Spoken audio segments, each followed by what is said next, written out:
ଓହୋ ମୋ ପୁଅର ଜ୍ୱର ହେଇଥିବ ବୋଧେ ଆଉ।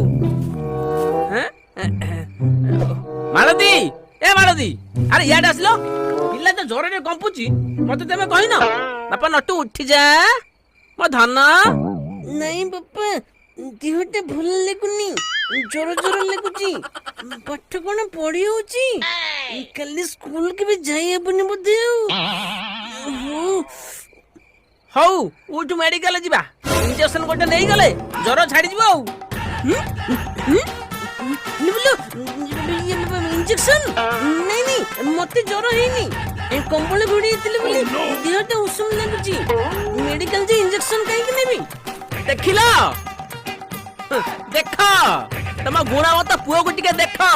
ଶେଷରେ କାଖରେ ପିଆଜ ଜାକିକି ଜ୍ୱରକୁ ନିମନ୍ତ୍ରଣ କରିଥିଲେ, କାହିଁକି ନା ବାବୁ କାଲି ସ୍କୁଲ ଯିବେନି, ବୁଝିଲ ତ?